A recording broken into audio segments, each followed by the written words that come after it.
We're not allowed to publish these low fares online. The only way to get these rock bottom giveaway prices is to call. So phone Low Cost Airlines now for airline ticket prices you may never see again.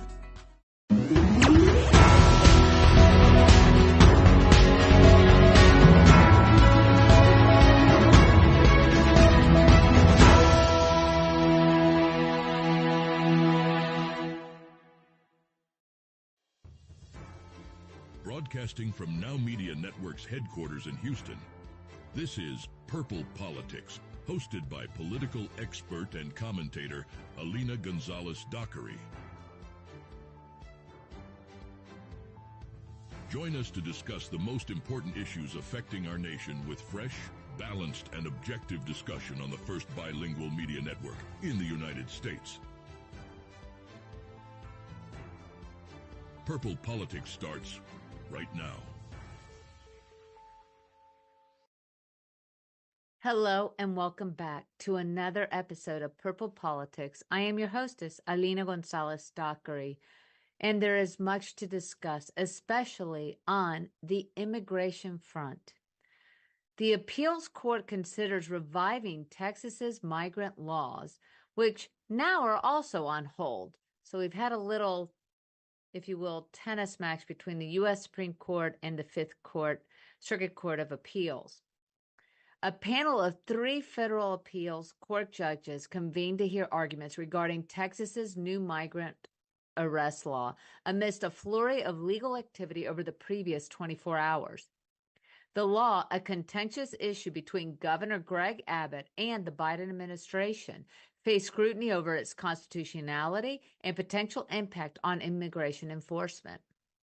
The judges representing the U.S. Court of Appeals for the Fifth Circuit appeared divided during the hearing, with Chief Judge Priscilla Richmond expressing skepticism towards the law's provisions and Judge Andrew S. Oldham leaning towards supporting Texas. The Texas law allows state courts to order migrants back to Mexico and makes it a crime to cross into Texas anywhere other than a legal port of entry. The law applies not only to border migrants, but also to unauthorized immigrants residing in Texas cities for up to 2 years. This legal battle over the law's implementation has led to confusion among law enforcement officials and officers and migrants, with conflicting court rulings adding to the uncertainty. Governor Abbott defended the law as a necessary response to record numbers of border crossings and federal government's inaction on border security. Texas Solicitor General Aaron Nielsen argued that the law mirrors existing federal statutes, but faced challenges during the hearing, particularly regarding hypothetical scenarios and its alignment with federal immigration law. The U.S. Department of Justice contended that immigration enforcement is a federal responsibility and that the Texas law contradicts federal law and Supreme Court precedent. Legal experts monitoring the hearings suggested that the appeals court panel seemed inclined to maintain the lower court injunction, keeping the law on hold while the appeals process continues. The Fifth Circuit, known for its conservative leanings, has been significantly shaped by nominations from former President Donald J. Trump. Both parties involved in the case are likely to appeal any ruling, underscoring the significance of this legal battle. Meanwhile, the Mexican government criticized the law as draconian and vowed not to accept deportations conducted by Texas officials under its provisions. If this Texas law were to take effect, Texas would become the only state empowering local authorities to arrest individuals suspected of illegally entering the country. Such a ruling could set a precedent for other Republican-led states to enact similar laws, potentially escalating this national debate over immigration enforcement and federalism. And it doesn't just stop at Texas. See, Texas and Governor Abbott has inspired other Republican-led states in enacting their own form of immigration bills. Recently, Iowa of all places, passed a bill criminalizing re-entry into the state after deportation or denial of entry into the United States, joining a wave of similar legislation in Republican-controlled states like Kansas and Oklahoma, which are also following Texas's lead. This trend reflects the broader mix of immigration issues, legal battles, and political agendas creating legal gridlock and uncertainty at the borders. Legal analysts suggest that the fate of these bills may depend on the outcome of the Texas legal cases, which most states likely to follow suit if Texas law is upheld. The surge in legislative activity surrounding immigration mirrors Iowa's move, with states like Louisiana and Missouri considering similar bills. While some proposals have failed, particularly in states with Democratic governors like West Virginia and Mississippi, the absence of Democratic leadership in states considering such legislation may facilitate its advancement. As legislative sessions draw to a close in many of these states, more states are expected to introduce similar measures. Advocates for reducing both legal and undocumented immigration view these legislative efforts as responses to the perceived impact of illegal immigration on states and local communities. However, civil liberties groups like the ACLU argue that such laws encroach on federal jurisdiction over immigration enforcement and risk leading to racial profiling. They anticipate legal challenges similar to those mounted against the Texas law to continue forward. Notably, Oklahoma's proposed legislation includes a nuanced distinction targeting individuals determined to be unlawfully present in the country after being arrested and accused of a crime. Legal experts caution against the potential consequences of these laws, warning of racial profiling, which was very much forefront in the Arizona case. Because remember, we do have a legal precedent, and that is the U.S. versus Arizona United States Supreme Court holding at that time that the federal government has the sole jurisdiction over immigration issues and border security. Now, what distinguishes the Texas law and these other Republican-led states is that they're stating that there is a siege on the border and that the federal government has failed in their duty to protect the nation's border, so therefore it is now falling on the individual states. So with these broader implications of these legislative actions, and if upheld in court, Texas laws could embolden states with Democratic leadership to pursue looser immigration enforcement and other policies, which has already been done. See, this unfortunately, you have many innocent individuals who do wish to be, to realize an American dream. But you also have an uncontrolled open border that is flooding resources. It is causing a lot of chaos, especially on infrastructures for small towns like those on the border towns of Texas, but also that as of recently have been really putting a drain on sanctuary cities like New York City and Chicago and Denver.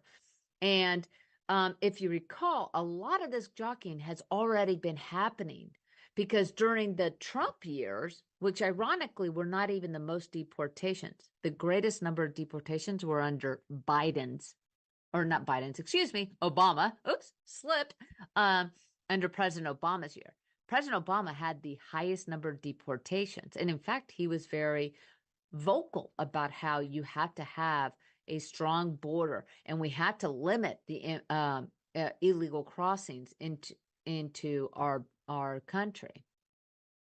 But this fight over Texas law underscores a battle of America versus its states. And this is where it is actually a heightened issue. The standoff between Texas and the federal government over immigration enforcement epitomizes a broader trend in American politics where contentious issues often become battlegrounds over state versus federal authority. During the Trump administration, like I mentioned earlier, Democratic-led states like California and cities like New York engaged in legal battles over sanctuary laws for migrants. Now, conflicts over Texas's ability to arrest and deport are part of a larger campaign by red states against the Biden administration policies. A coalition of Republican state attorney generals has taken legal action against various Biden administration initiatives, including regulations on methane emissions, humanitarian entry programs, and gun accessory restrictions. This pattern reflects a long-standing tension between the national government and states, a dynamic that has intensified amidst heightened partisan polarization. This heightened partisan polarization is the exact reason why we started Purple Politics. See, it used to be that there was a respect of the balance of powers between federal and state governments. But lately, it has been a contention and an erosion of not only the respect between federal government and state, but also respect as to what is ultimately a state's power and authority in the federal government, but also an erosion of what we have been seeing on the Capitol Hill. You know, unfortunately, our Washington, D.C., which was once heralded as the beacon of light and hope, not only among United States, but in the world, has been dimmed greatly, and if not tarnished, based on the hyper-partisan politicization within the Capitol. And now even the fight among the states versus whoever the administration is.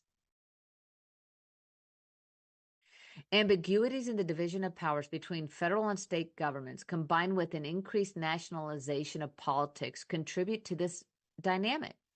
Political fights often manifest through what is termed partisan federalism, where states governed by one party oppose presidents from other parties, amplifying the role of states in shaping a national policy.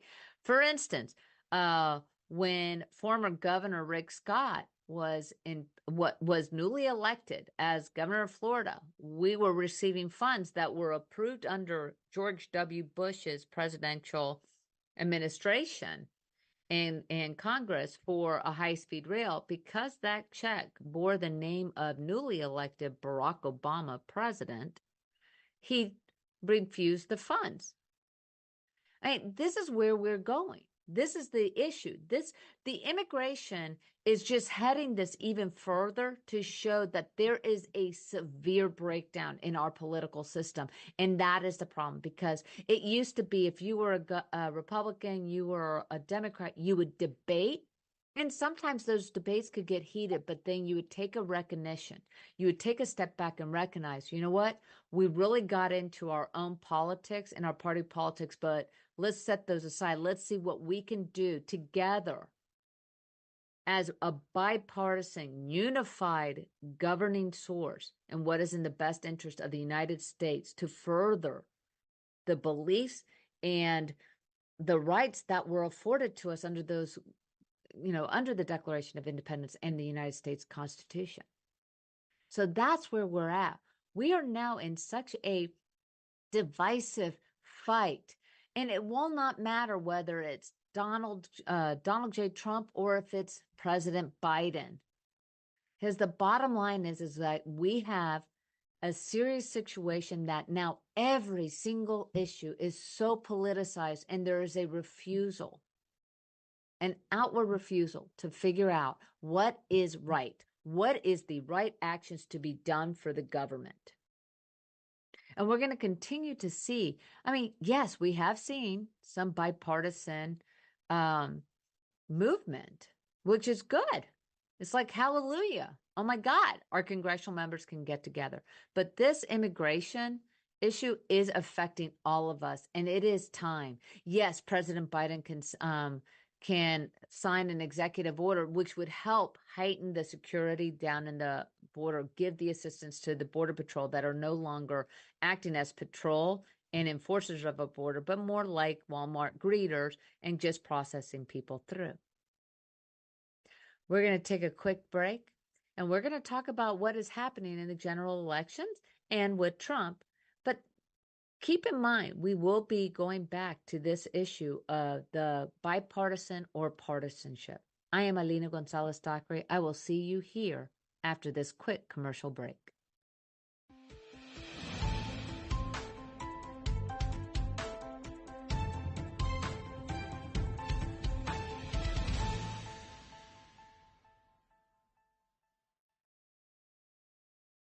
Attention timeshare owners. This is an urgent consumer alert from the Timeshare Exit Hotline, a national company specializing in helping consumers legally get out of their expensive timeshare contracts. We're offering you a way to legally get rid of your timeshare. So if you're fed up with the maintenance fees that keep on coming and want to learn if you can terminate your timeshare legally and permanently, call today. Call the number on your screen today. It's a free call. Do you have a car sitting around you want to get rid of? Well, here's a great idea. Donate your car now to help local veterans in your area. Yes, just make one fast call to the Veteran Car Donation Program. Within a few days, we'll come and remove your car for free. You can donate any car in any condition. We'll use our vast network to sell it. The proceeds raised go to help local veterans and their families. And you get a tax deduction. And all you need to do is make this free call. Clean your yard up, get rid of an old car, and help the vets. We make it easy. Make this free call now. Book your fast and easy pickup. Call the Veteran Car Donation Program now.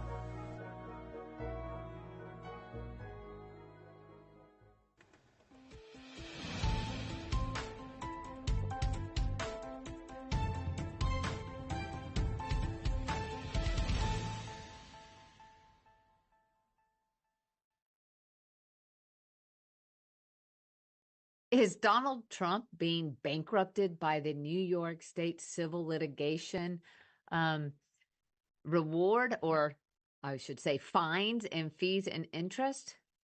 Here's what's happening if Trump can't pay or find a $454 million bond. See, former President Donald Trump is facing a pressing deadline. In fact, this Monday, March 25th, to make arrangements for a $454 million bond following a New York court ruling. This ruling stems from the case where Trump and his associates were found to have engaged in fraudulent business practices, resulting in a judgment of over $355 million. Judge Arthur Engoron determined that Trump owed the state $454 million, including interest due to these fraudulent gains. Now, flashback.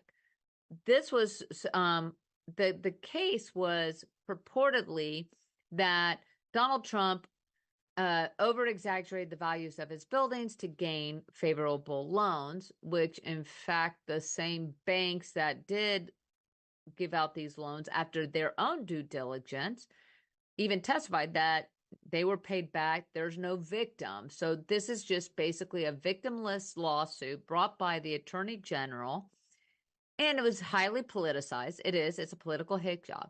But at this point, the bigger question is, how is Donald Trump going to gather or get a bond for $454 million? Despite Trump's assertions of having substantial cash reserves, which was equivalent to $400 million or $300 million, his lawyers are claiming they cannot secure the required bond due to the need for significant liquid assets. Now, let's talk about liquid assets.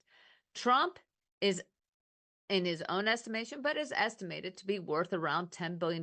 He's definitely over $1 billion, but that wealth, his wealth is based on his real estate holdings. Those, Trump Tower, Mar-a-Lago, the Trump Casino and Resort in Vegas. I mean, it's all of his real estate funds, holdings.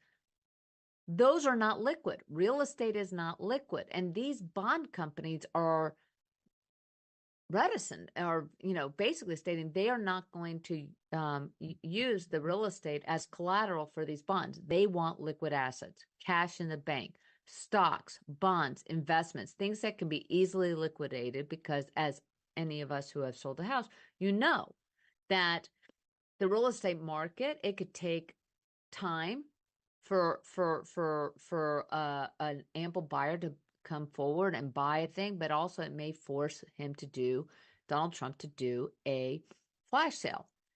So what is Trump doing? Well, Trump's legal team is pursuing an appeal to, one, stay the judgment, basically asking the appellate court in New York to put an injunction saying, we're going to put a freeze on that 30-day time period in which he has to obtain that bond. They're also requesting that the appellate court find that this was an abuse of judicial discretion and that this fines that were levied by the court was an abuse of power and was so excessive in that they're asking that they go ahead and reduce the amount of the fees and fines, which actually may be very well supported, but that hearing on that appeal is yet to come. Now, New York Attorney General Letitia James, who, remember, campaigned on the promise that she was going to get Trump. So yes, the argument that this is politicized has been proven just even before her election, has the potential, is objecting to any of the proposed injunctions to go forward on levying liens against his property, but also after 30 days, she could potentially file lawsuits to enforce these judgments by basically taking and seizing properties. Now, of course, what properties would be seized? Who knows? It has to be the New York properties, first of all, because she doesn't have jurisdiction to seize properties in Florida or elsewhere. However, she could try to seize properties such as Trump Towers, but the problem there is that Trump Tower, her liens would be behind any mortgages or loans that are encumbered also. It is a continuing trauma, but the bottom line is Trump's ability to avoid payment hinges on his capacity to raise the required funds because he has to have that bond in prior to any appeals being heard. So we'll see what the court states. Trump's team has stated that they can obtain a $100 million bond to basically say, here's $100 million. This will be, a down payment, basically. Of that $454 million fines and judgment against him. We will continue to watch over this case and as well as all of the other legal litigation, because what it is also doing is tying up Trump's liquid funds from being able to pay the millions and millions of dollars that he has been paying to all of the criminal litigation or criminal indictments and trials that are coming up. And on other news where Trump is having some financial difficulties is Biden widening his financial lead over Trump. President Biden's reelection campaign has a significant financial advantage over Trump's campaign with $71 million on hand, compared to Trump's $33.5 million at the end of February. And despite Trump's campaign adding over $3 million in February, Biden's campaign managed to raise $15 million during the same period, indicating a widening gap in their financial resources. This disparity poses a challenge for Trump as he seeks support from the Republican Party donors. And while Trump leads Biden in most national polls, the Democrats maintain a growing financial advantage, which has become a pressing concern for Trump's campaign. Trump has been actively engaging with prominent Republican donors at private events, aiming at to bolster his campaign financial resources. However, the complete financial picture remains unclear, as both candidates are utilizing joint fundraising committees that will report their finances in mid-April. So Biden's campaign reported raising a combined $53 million in February across various committees supporting his reelection bid, bringing the total to $155 million. This is all of the PACs. This fundraising effort has been ongoing for months, alongside with the Democratic National Committee's extensive fieldwork preparations for the general election. Additionally, outside groups have pledged over $1 billion in support of Biden's candidacy, further strengthening his financial position. $1 billion. This is going to be the most expensive presidential election ever. And Trump's fundraising efforts have also faced challenges, with legal battles consuming a significant portion of his campaign funds. Facing criminal indictments, civil lawsuits, Trump's legal expenses have soared, surpassing $50 million last year alone. Despite this, a super PAC supporting Trump, Make America Great Again, Inc., reported raising $12.8 million in February, indicating continued support from his base. The financial comparison between the Biden and Trump campaigns extends to their cumulative contributions and expenditures. By the end of 2020 election cycle, Biden had raised and spent over $1 billion, while Trump's campaign surpassed $700 million. These figures highlight the substantial financial resources required for modern presidential campaigns and underscore the importance of fundraising efforts in shaping electoral outcomes. Now, and also you have to remember the RNC is in significant financial crisis as well, because they only have like $7 million in their coffers. And the RNC is not just dedicated to Trump's reelection or election campaign, but also supposed to help fund senatorial and congressional elections as well. But despite Trump's efforts to engage with donors and raise funds, ongoing legal battles have strained his campaign finances. And Biden, Biden doesn't have to pay $50 million, $100 million for legal fees. It also goes to Trump trying to engage Nikki Haley's donors as well, which has been an extremely contentious issue as well, where major donors from Haley's camp has been stating that they have been reluctant to go and jump on the Trump train. Now, again, now that Trump has secured the Republican the Republican primary as the candidate, I'm sure there will be more aggressive fundraising in the future, but we're going to continue to do this, because one thing is for sure, is there is definitely a very lopsided financials in campaigning and such, and it's going to be very emblematic in how Trump deals with the now going mano a mano against Biden, but also remember there's RFK. We're going to take a quick break, come back to us here on Purple Politics as we discuss Apple and how it has severely fallen off the tree.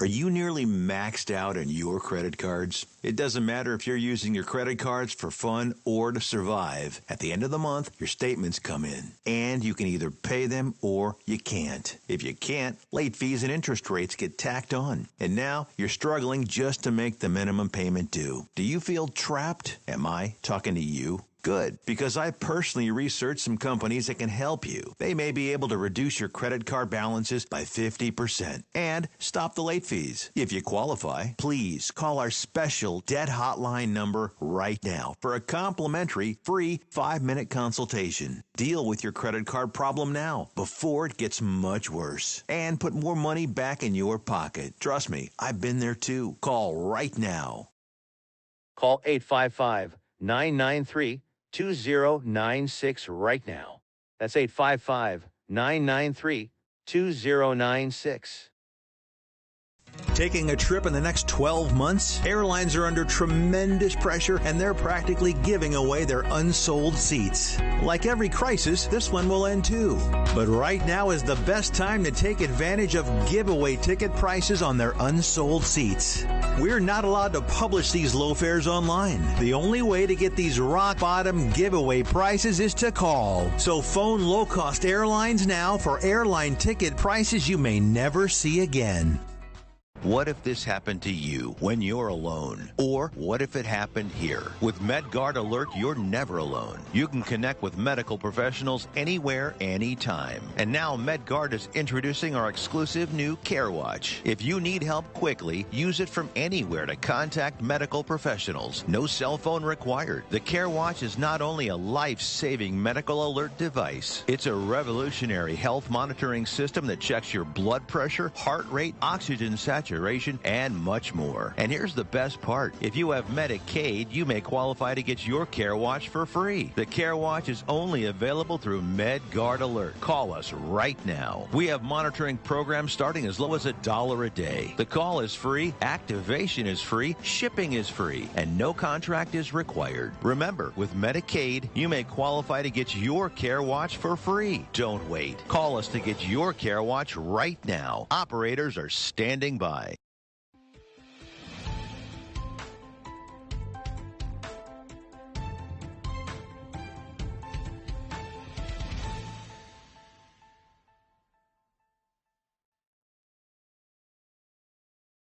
Apple was once the darling of all technology, and everybody loved it. Apple could do no wrong. Well, seems like the apple has finally rotted and fallen to the ground.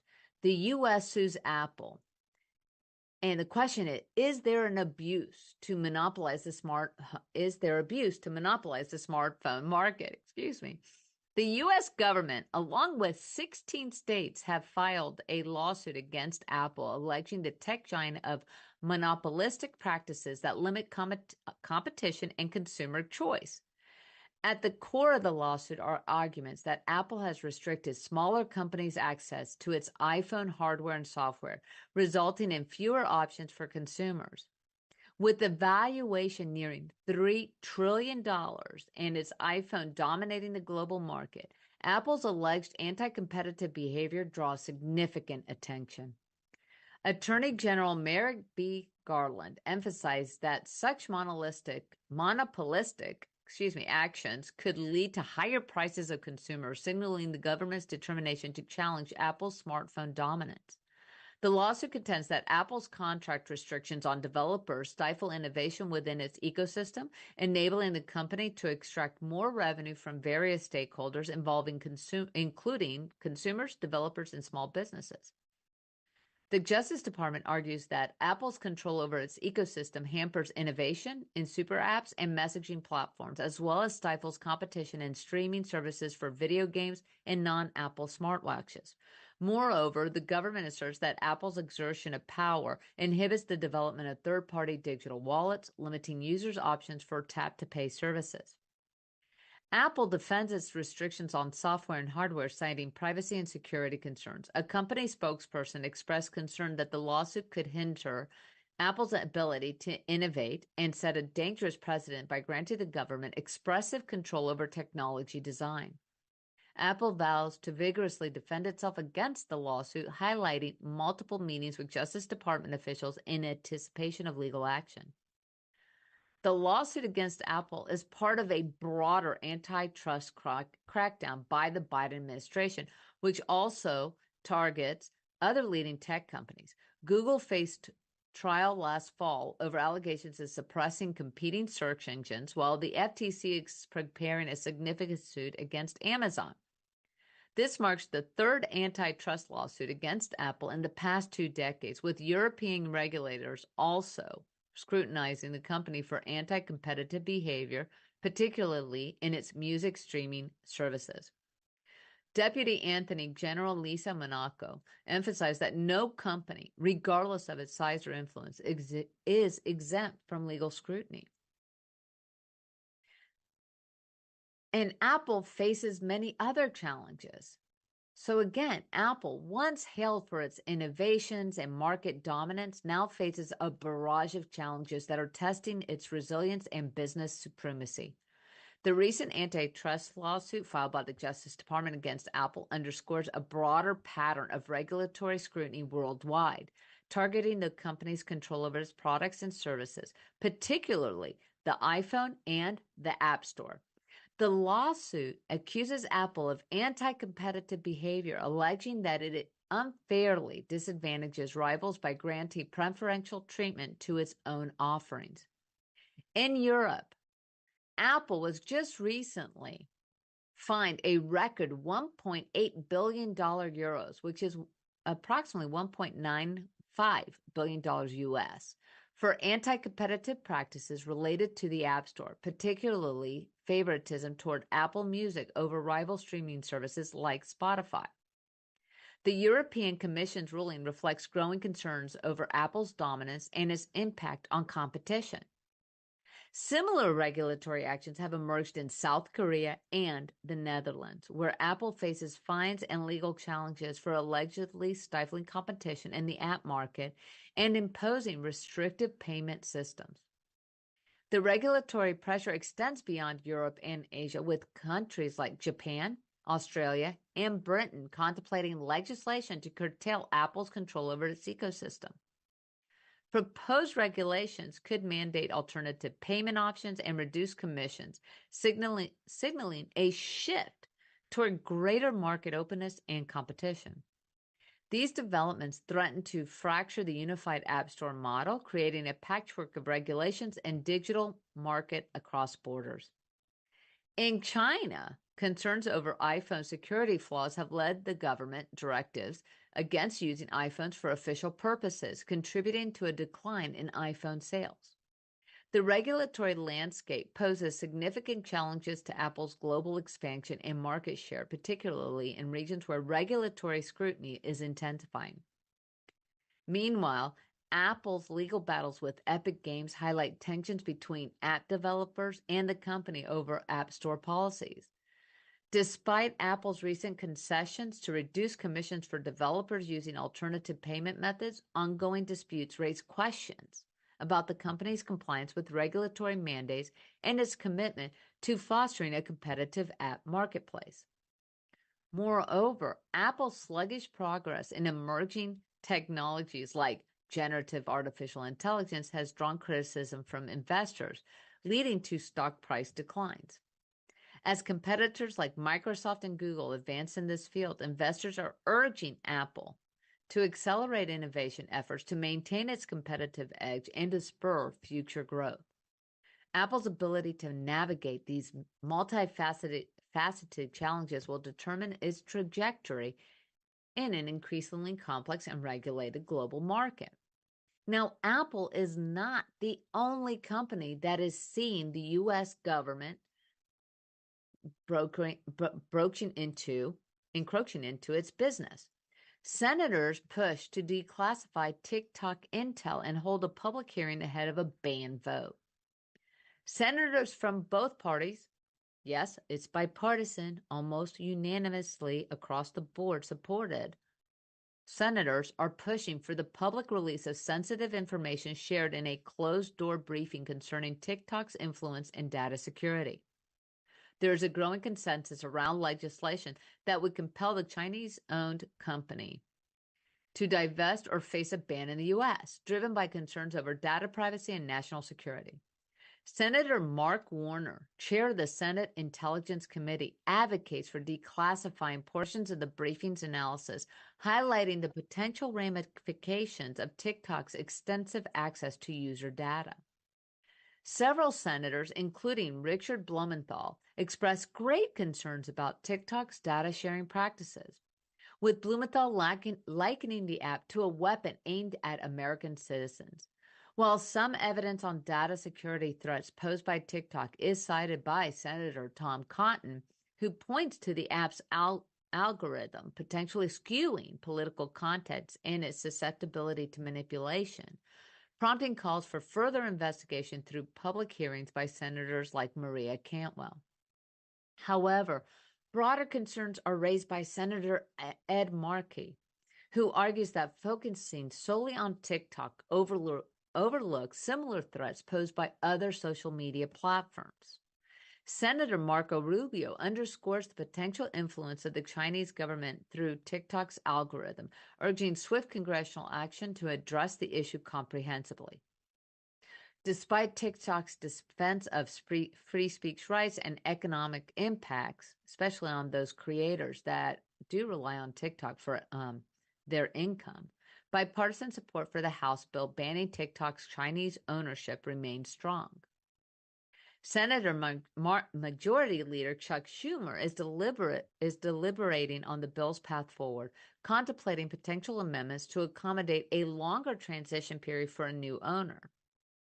Lawmakers from both parties who support the House bill emphasize that the new owner of TikTok doesn't necessarily need to be an American company, signaling a willingness to explore various ownership options.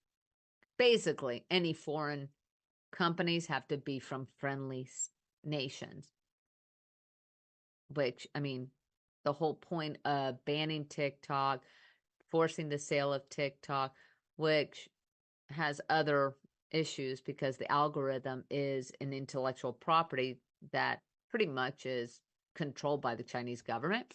But that being said, this goes towards any foreign enemy entities or governments, or those that are deemed to be a foreign enemy, would not be able to have this app or this social media platform. But it also extends further. India has already banned TikTok.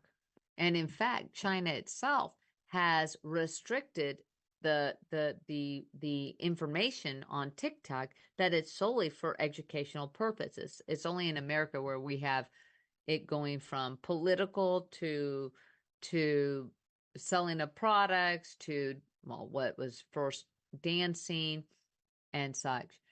But now the next question would be is this urgency to address this complex challenge posed by TikTok, is this also going to be concerning around the data privacy, national security, and free speech? So we have a lot of issues and a lot of balls basically up in the air relating to this. We're going to continue to watch the saga of TikTok and its most likely ban, if not for sale, with the congressional members. Biden has already stated he would sign legislation banning TikTok. So this is definitely not a politicized, at least within the two-party system. We will continue to watch this. We're going to take a quick break. Make sure to tune back in after this quick little break. Thank you.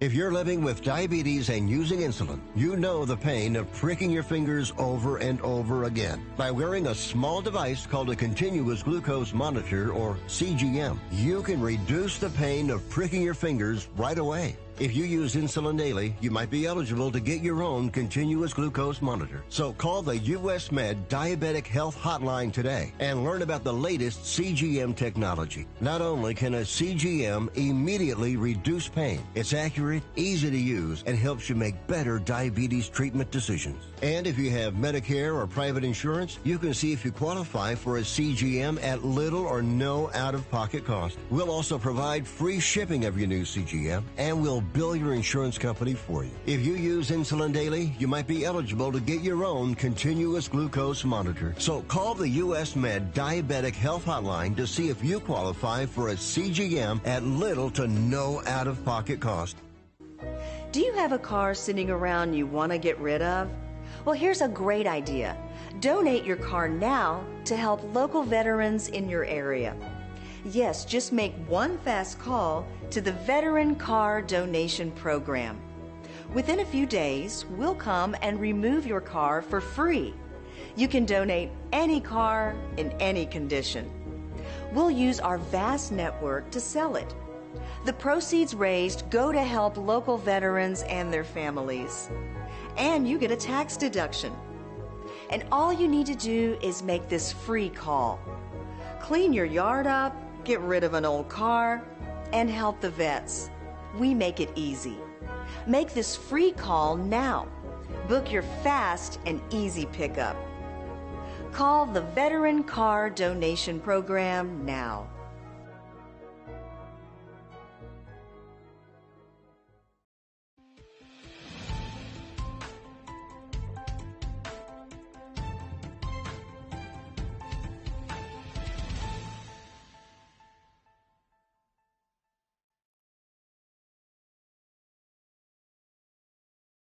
In other bipartisan movement, yes, we have a bipartisan movement. I will say, I got to give kudos to House Speaker Mike Johnson because he's not kowtowing to an extreme right-wing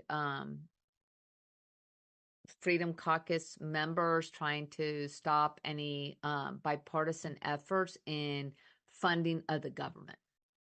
And he even stated that he was going to proceed forward.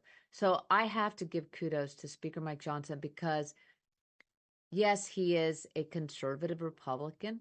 Yes, he has been known to be more on the side of, very strict conservative financial goals. But he also has taken his position as Speaker of the House with dignity, decorum, but also with the knowledge that this is not a partisan role. This is about governance. And so I applaud him. Lawmakers unveil a $1.2 trillion funding package kicking off sprint to avoid government shutdown. Congress unveiled a comprehensive government funding package totaling $1.2 trillion and spanning over 1,000 pages, aiming to prevent a partial government shutdown before the impending Friday night deadline. This package includes funding for various departments and operations such as state, Homeland Security, defense, labor, health and human services, as well as foreign operations and financial services, effectively ensuring the government's financial stability until the beginning of the next fiscal year on October 1. Yes, that means we're going to go past a 2-month, little funding deal here and there. The bipartisan nature of the package provides both Democrats and Republicans with notable victories to showcase. House Speaker Mike Johnson emphasized conservative policy achievements, particularly in strengthening national defense and border enforcement, while also halting funding for the United Nations Relief and Works Agency for Palestine refugees, following allegations of its employees' involvement in a terror attack in Israel. Despite initial struggles to reach a consensus, negotiators eventually overcame disagreements, with the package receiving praise from key figures such as Senator Pat Murray, who highlighted its bipartisan compromise and beneficial provisions related to child care, mental health, and medical research. The White House urged swift passage of the package, emphasizing its role in averting extreme spending cuts proposed by House Republicans. However, the release of the bill's text initiates a tight timeline for approval, with House lawmakers facing pressure to expedite the process to avoid a shutdown. This accelerated timeline, coupled with the complexity of the legislation, has raised concerns among some lawmakers, including House conservatives, who criticize the rushed nature of the process and the lack of sufficient review time. Despite potential pushback, the House is expected to pass the legislation under suspension of the rules, requiring significant bipartisan support. Meanwhile, in the Senate, unanimous consent will be necessary to expedite the legislation's passage, with any dissent potentially necessitating additional short-term measures to prevent a government shutdown. As lawmakers work to resolve the government funding dilemma, attention is turning towards supplemental funding issues, particularly concerning U.S. allies like Ukraine and Israel. While progress has been made, with the Senate approving supplemental funding earlier, challenges remain as discussions continue on how to address these critical issues in Congress. And the U.S. debt is racing toward a record this decade, CBO warns. The Congressional Budget Office is warning of the projected federal debt as a percentage of the U.S. economy is on track to reach a record high by 2029 and will continue escalating over the next 30 years. This trend poses significant economic risks, including increased interest payments to foreign bondholders and potential dampening effects on economic growth. By 2054, interest payments on the debt are forecasted to double to 6.3% of the gross domestic product, while spending on social safety net programs is expected to consume more than half of the remaining national outlays. The report underscores the nation's long-term fiscal challenges, particularly as the U.S. continues to borrow heavily to fund increased federal spending and rising interest payments on its debts. An aging population combined with more Americans becoming eligible for Social Security and Medicare is anticipated to strain government resources further in the years ahead. The debt-to-GDP ratio is projected to peak at 107% in 2029 and to soar 166% by 2054. Robert F. Kennedy Jr. has been on his presidential campaign platform stating this very scenario, stating that at one point our interest payments will exceed what we will be funding our government with. It also furthers the argument that the government, the federal government, has to have some serious modifications made to how it continues to provide services to the United States, but also stating like, what are the essential services that our federal government is supposed to be providing, and how can we put our government on a, I don't know, let's say a zero balance budget yearly. See, unlike state governments such as Florida, Texas, and other states where our states are required to do a $0 balance budget, what that means is we balance our budgets for what is coming in, pays for what is going out. But the federal government, year over year after year after decade has been going on a deficit spending budget. So it really does make you question, what the hell is our government doing? And what are the essential services? Yes, COVID added trillions of dollars onto our deficit. Yes, since 2021, we have added even more. But as RFK has noted, and as well as CBO and other experts have noted, that since President George W. Bush, there was an $7 to $8 trillion deficit. We have now gone to a 30-some plus trillion dollar deficit. We have added to our deficit exponentially over 15 trillion in the past decade. This is, well, actually even past 8 years. This is insane and can no longer be really, we're not going to be able to juggle this much longer. And it is so unfair for our future generations. So while the deficits projected by the CBO have decreased compared to previous forecasts, thanks to spending cuts imposed by the Fiscal Responsibility Act of 2023, fiscal watchdogs remain concerned about the trajectory of the national debt. Lawmakers currently negotiating a $1.2 trillion spending bill adhering to these limits, but critics argue that the politicians are neglecting the urgency of addressing the national debt. Efforts to reduce the deficits face significant challenges, with resistance from both parties to restructuring social safety net programs, like Social Security and Medicare. The White House's recent budget proposal includes tax increases on corporations and high-income individuals aimed at cutting the deficit of $3 trillion over the next decade. However, that really will not probably pan out because, in effect, all you're doing is maybe adding a couple more billions of dollars to it. But if you're still overspending what you're bringing, you're not going to be cutting the deficit.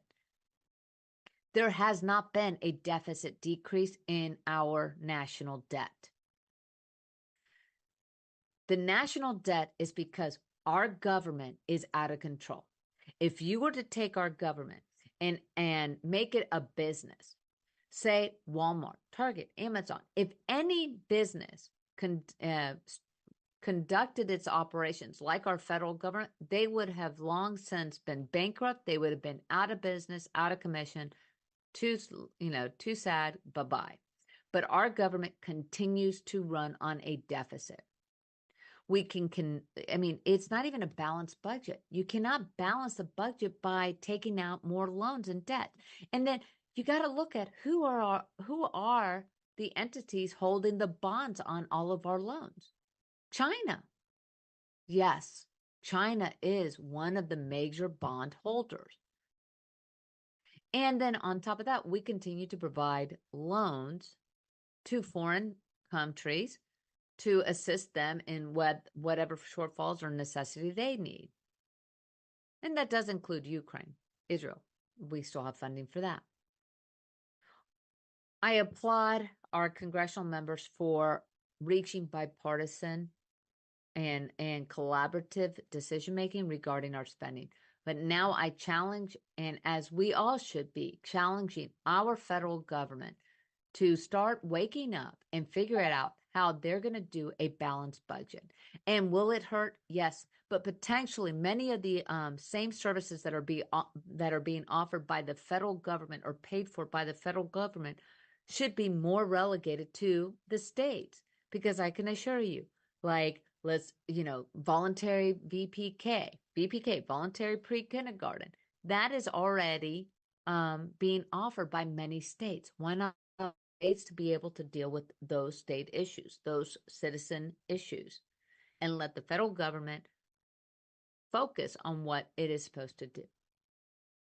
So as we are hopefully not going to be facing a government shutdown of services, which means more importantly, employees not being paid and such, let's applaud them for doing bipartisan legislation, but let's continue to challenge our congressional members and presidential administration to looking beyond the politicization of issues and actual governance.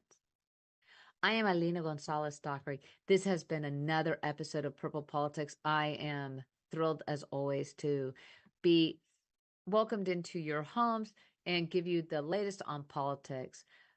Be tuned in next week as we further follow what election news and other U.S. Supreme Court issues that are going to be coming forward, and appellate reviews of the Georgia election or election fraud cases, as well as the federal indictments against Trump. I am Alina Gonzalez-Dockery, wishing you all a wonderful weekend. This has been a Now Media Networks feature presentation. All rights reserved. Are you nearly maxed out on your credit cards? It doesn't matter if you're using your credit cards for fun or to survive. At the end of the month, your statements come in, and you can either pay them or you can't. If you can't, late fees and interest rates get tacked on. And now you're struggling just to make the minimum payment due. Do you feel trapped? Am I talking to you? Good, because I personally researched some companies that can help you. They may be able to reduce your credit card balances by 50% and stop the late fees. If you qualify, please call our special debt hotline number right now for a complimentary free 5-minute consultation. Deal with your credit card problem now before it gets much worse and put more money back in your pocket. Trust me, I've been there too. Call right now. Call 855-993-2096 right now. That's 855-993-2096.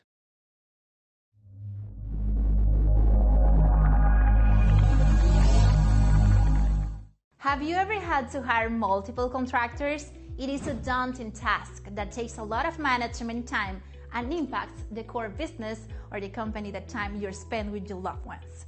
At Texas Home Property Solutions, you can count on a responsible company that can tackle all your general contractor needs. Electricity, painting, remodeling, plumbing, air conditioning, and roofing. Hire us and forget it. With over 20 years of experience, Texas Home Property Solution will deliver your project on time and within budget, with the high level of quality and integrity, no matter the size or complexity. If you are a company, a government institution, or an individual who needs a general contractor, you need Texas Home Property Solution. Take a decisive step and call us today for a free consultation.